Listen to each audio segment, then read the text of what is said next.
I believe, or I think, I don't believe very much, I think a theory that I have is that things are changing, and that what used to be comforting, this idea that there's a God or that there's this spiritual realm, used to be a comforting thing. And I think our thought process, the human thought process, has evolved to a point where it's no longer, it's becoming not as comforting. It's becoming less comforting. The idea that there's a God is becoming really scary. And the idea that there's not a God is becoming looking more like a comfort zone for a lot of folks. That's my personal theory about that. Yeah, we're different as night and day, because I have no fear of the idea that there is a God, and I'm not an atheist because it brings me comfort. Yeah, well, I would expect you to say that. I called in one time and argued with you about the placebo effect, and that they've documented how taking placebos and people being misled, the misinformation, the misleading element of the placebo effect actually has healing benefits for people. And you pretended, like I was saying, that the placebo, the actual sugar pill was turned into medicine, which is not what I was saying at all. I was just saying that if somehow belief was helping people, shouldn't we look into that, and should we just not be so quick? I say we very generously. Shouldn't you be not so quick to debunk belief as a possible something that humans can maybe use? I think you do. I'm perfectly familiar with the placebo effect, and I'm also aware that people are actually doing studies on how much the brain can affect. I mean, if the brain is my pain sensor, there are certain things that it is reasonably possible for the brain to do. It's the one that triggers the release of antibodies and all of the things in my body. So it's certainly plausible that there may be mechanisms like that, and the placebo effect demonstrates it. I'm not disregarding that at all. I'm saying you did when I called, but now you're saying something different. By the way, you still owe me a steak dinner. I doubt that, but you do. You admitted that you said you'd give me a McDonald's Happy Meal. But I gave a perfectly good example of one benefit that religion has provided that a secular source could not provide for human beings. And what was that? A perfectly good example, and I was talking to you and Jeff. And what was Jeff that? made this incredibly asinine point that because religious people were in prison, that proved religion didn't make people good. First of all, that's not scientific at all. Would you care to repeat? What I was saying, because I wasn't saying religion made people good. Ed? I was saying, yeah. Would you care to repeat the thing the belief that people have in an all-seeing, all-knowing God that will send them to hell had a behavior modification effect that couldn't be provided by a secular source. Sure it can. What? It can be provided by any fear source. It can also, by the way, we can modify people's behavior for good without the fear. Yeah, look at European. You admitted that fear, the religious fear, had benefits. You admitted that. But what your point was that the criminal justice society could somehow replace this idea of an all-seeing God. No, not the criminal justice society, which I will admit that the idea that laws exist and are enforceable is also one way to modify behavior.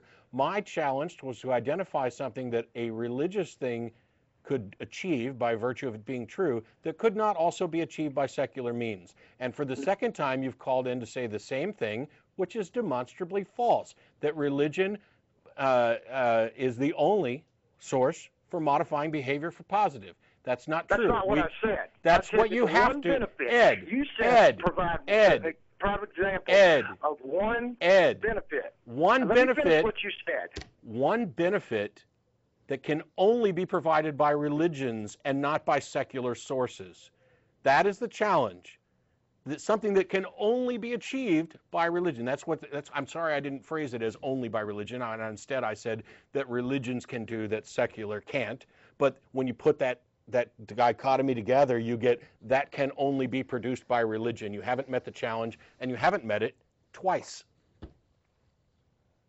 Justin in Canada, how are you? Hey, what's up?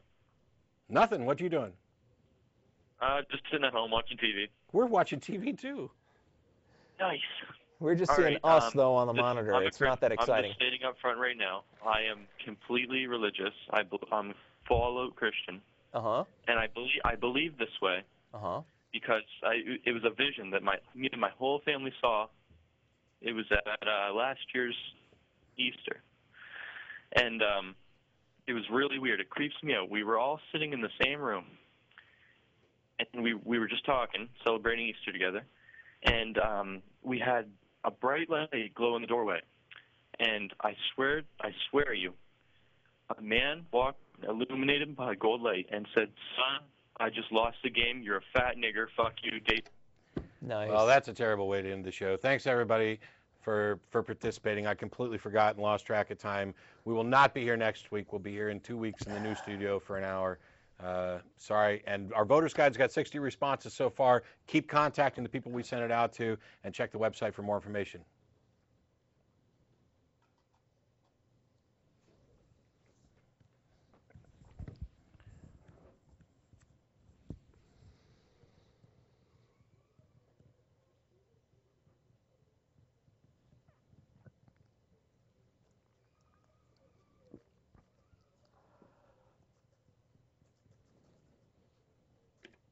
Hey, Bill. Yeah. How you doing? Good. How are you? Pretty good. The show's over. Oh, that's all right. You guys still there? Yeah. I just had a quick comment for Matt and Jeff. I don't know if they're aware. Maybe they are, but I've been watching the show for a while, and every time I watch We weren't aware, actually, that you were watching the show for a while, but thanks for telling us. I'm in New Jersey, and every time I watch your show, you constantly get ads that pop up underneath you. And they're all religious in nature. Like, Yep. as I was watching you tonight, they're talking about the Billy Graham 60 Years of Bringing the Good News special.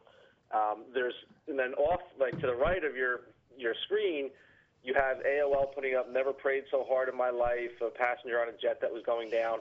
Yeah. And then other religious shows underneath that, it's almost like they're targeting you guys. Do you believe that, or do you see No, that? what happens is they target programs that discuss religion, and they run religious advertisements on it. Right. It's because they're only paying a little bit of attention to what the topic of the show is. And if it fits in a broad category, then they run the ads that are from that category. If there were more atheist advertisements, you'd see more of those underneath our stuff. Yeah. It's not just Ustream. I've seen this over and over again all over the internet. It's just because, most places there isn't a separate special atheism category and special atheism-oriented advertising. There just isn't. Okay, I got you. Just another real quick comment. I know you guys pack it up and getting out of there. I am a recent atheist in the last year or two. I have a whole family that's very, very religious, and we constantly get into debates. I try to stay out of them, but they drag me in. And what I said to my father-in-law the other night was, if Jesus came down here to get rid of original sin. He thinks everybody's born sinful. My kids are born sinful. That's why they have to be baptized. So if there was original sin and Jesus came down here and died for it and wiped it out, then why are we still being born sinful and must be baptized? He did. That's not the traditional Christian position that Jesus wiped out original sin. It's that Jesus provided you a way to not have to pay for original sin. I don't get it. How did he pay for our debt? Because evidently this God likes blood sacrifices, and if he commits a blood sacrifice that is himself, then it'll wipe it away for everybody. But it requires that you accept this gift. It's like they look at it like you've got a speeding ticket and somebody wants to pay it for you, but you have to actually accept their help type thing. I got you. Yeah, it doesn't make it any less absurd, and it doesn't alleviate the idea. You have something I could say to him that he can't wiggle out of, like he wiggles out. Like every time I hit the target, he moves the target and say there's no rape and murder, and then I show him rape and murder, and he says it's not rape and murder. It just drives me insane that every time I shoot down what he's saying, he wiggles out of it. So I need something where he can't wiggle out of. But there's really no such thing. I mean, if you're, I guess you say you've only been an atheist for a year. If you make it your goal in life to convert people away from Christianity, you're not going to have a whole lot of successes. Yeah, it's very deep seated. You got to remember, these people have 2,000 years of experience wiggling out of everything you could possibly say to them. You know? The ones I tend to use most often, obviously slavery and the fact that the Bible explicitly endorses it, and that puts the individual's beliefs in direct conflict with what they claim to be adhering to. I like Euthyphro's dilemma, which is basically makes the point that it's not possible that a God could be the source of morality. That the very idea is irrational. And if you're stuck dealing with somebody who's talking about original sin, you might want to try to pin them down on when they think this original sin actually affects the individual. Is it as soon as fertilization occurs? Is it at the 3-week point of after conception? Is it at birth? Or does it happen at some point in the child's life when they become aware? I mean, you know, it's absurd. The entire thing. Not only is it grossly immoral and dehumanizing to talk about being born bad and inheriting the sins of others, but it's also absurd when you start talking about it in relation to their idea that, you know, a fertilized egg is a human being type thing. When I hit him with the slavery, him and his wife both said to me that was only they were indentured servants, and I said no, that's the way they treated their own people. But those outside the Hebrew race, they could own and they could do whatever. Right. And her response was, well, if God said it was okay for them to be slaves, then God knew their hearts, and they would never turn to Him anyway. So it's okay to own them. See, you're talking to people who will rationalize anything. I'm looking for something they can't rationalize. You won't find it. I'd really like to have them not have an answer for me. Can I ask you? Are these discussions always about your kids? Like the first example you brought up was your kids, him saying your kids need to be baptized. No, it's not always about my kids. Okay. It's just, you know, that's a big concern of theirs that, you know, they're not going to be saved. And I've heard you say a lot of times, Matt, you know, what do you think is going to happen to them? You know, well, they're going to, you know, God's, you know, not going to accept them into heaven. Well, where are they going to go? Hell. And I ask them, you know, do you think they deserve that? And their answer is if they don't know God, then God can't put them there. You just might have you use this discussion. Who created hell? Well, God did. But you might have a little more success if you just say, hey, they're my kids. I'm going to raise them according to what I think is right, and I don't believe your religion, and you're done. Yeah, my only problem is I'd like to just hit them with something that they can't rationalize. Yeah, it's not that easy. Won't happen. It's you know, at some point, I'm not saying they're beyond reach. There may be some argument that can reach anybody, but it's never going to be the same one. So I can't give you anything that's bulletproof because they have a never-ending supply of bullets. And the crazier somebody is about their religion, the easier it is. I mean, I've literally had people. We had Troy call in last week, who admitted that he did not recognize that it was an argument from ignorance and a shifting of the burden of proof to say that he believes there's a God until somebody demonstrates otherwise. I mean, how much more blatant can you be? Yeah. I don't know.